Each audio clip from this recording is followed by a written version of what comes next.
And I can tell you with no uncertainty that miracle cures are no laughing matter. I bid you good day, sir. Oh, Mr. Marston, good to see you. How have you been keeping? I'm well, Mr. Mr. West Dickens. Nigel West Dickens of Eastcheap, London, New Waverly, New York, and Armadillo, New Austin. At your service. At my service. At everyone's service. At the service of science, of knowledge, of life. How are your wounds? Much, much better. But then they would be. Would be... I know a cure for all ailments, Mr. Marston. Ah, I'm sure you do. And I'm sure for just $2 an ounce, I could live forever.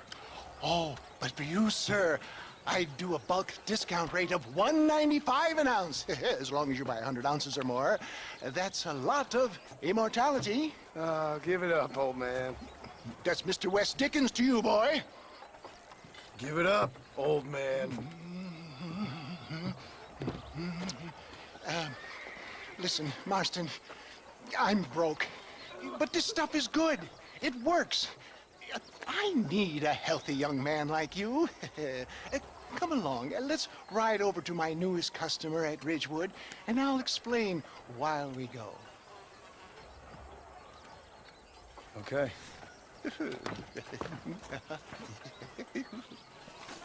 Head for Ridgewood Farm, John, and hurry. There are people there in dire need of my tonic.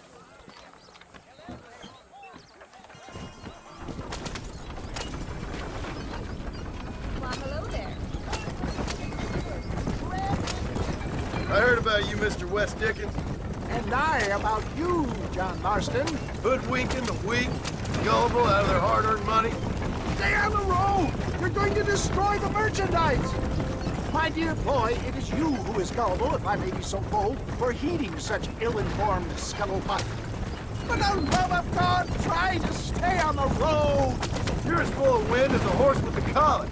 I have been blessed with the gift of language, and for that I will not apologize. But the West Dickens elixirs speak for themselves. My thousands of happy customers attest to that. If my tonic is such a sham, how do you explain the fine battle in which you find me? Last time you saw me, I was knocking at death's door. You should thank the doctor for that. I reckon you were acting it up worse than it was. Act I can, John. A more convincing Othello there has never been. Get back on the road! We'll have nothing left by the time we get to Ridgewood. And so shall you, a fair Iago or Cassio. I don't like the sound of this. Showmanship, John. The flourish, the bow. We are operating in a competitive marketplace. Our product must stand out. And how does this involve me? We're going to use your God-given talents to our advantage. I'm really starting to regret this. Stay on the road! We're going to destroy the merchandise! I'll drop you off at the outskirts of Ridgewood. That way, it won't look like we came together. For the love of God, try to stay on the road! Once I'm set up, saunter nonchalantly into the crowd that is sure to be forming. Eventually, I will call you up to try my tonic. After extolling the virtues, I will have you perform a few feats of wonder to amaze and impress the playing public. You hop out here, John. Follow me in on foot.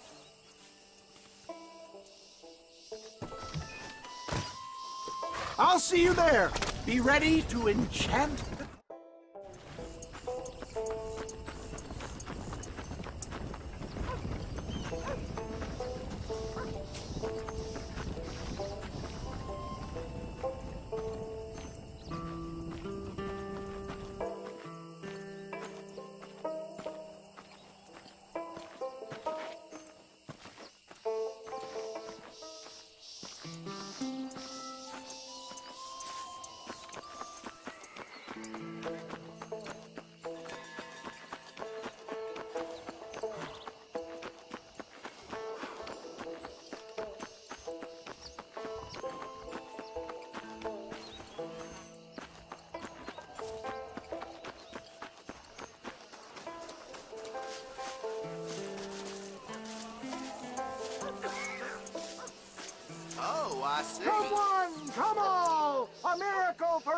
and every one of you. Friends, hard-working souls of Cholla Springs, gather round, gather round.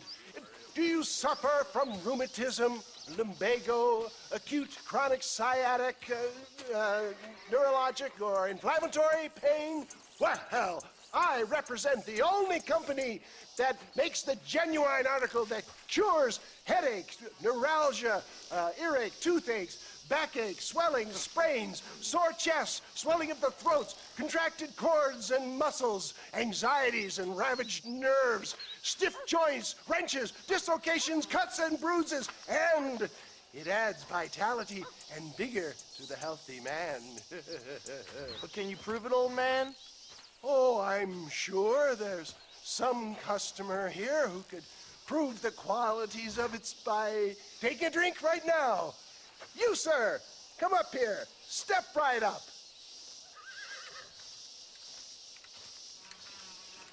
That's the spirit. Ladies and gentlemen, pay close attention.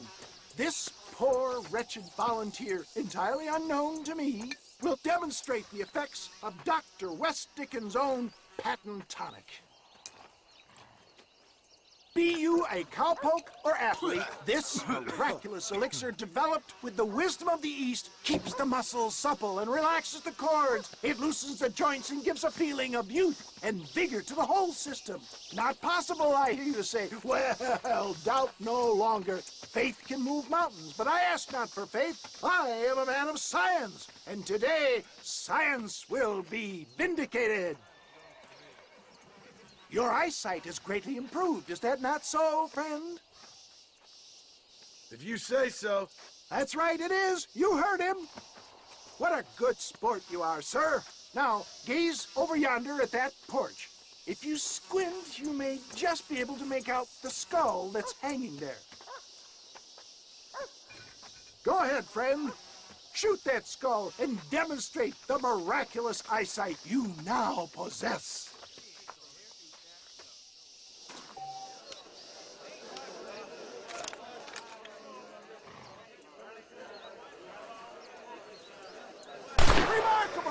The eyesight of an eagle, granted by imbibing Dr. West Dickens' own patent tonic.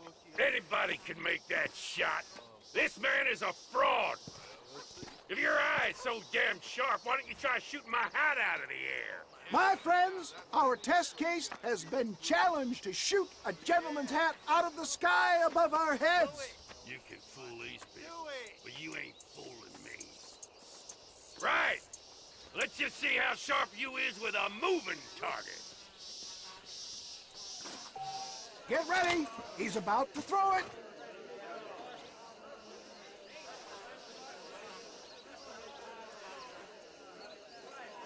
See?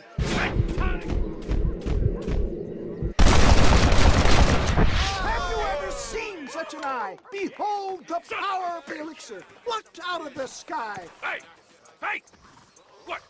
You think you can put a hole in a man's hat and just walk away, do you? Hey, it don't work like that. Come on! Are you a man or not? A challenge of battle has been offered to our volunteer. Look at him! The tonic is coursing through his veins!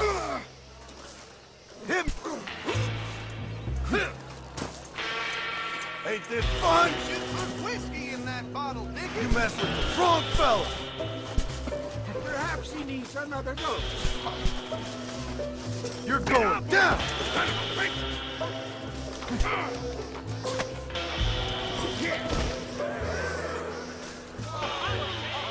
There it is, skeptics and dissenters, irrefutable proof.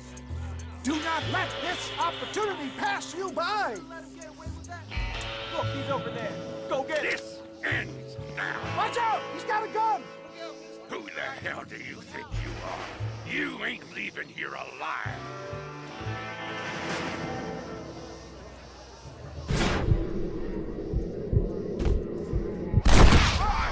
Marvelous shot, dear boy. The kind of deadly accuracy that can only be afforded by the West Dickens elixir. Come, I have plenty for all. You'll be fine. Get out of my way. Hey, where are you going? I no harm in trying one bottle, I suppose. Well, I think that went kind of well, don't you? I'm just glad that my normal job involves either chasing after cattle or murderers. Not the likes of you, mister. Don't be like that. Now, if you'll excuse me, I'd like to say my goodbyes, head on back to the real world. Wait, sir. I've been thinking about your predicament, and I think I may have an idea.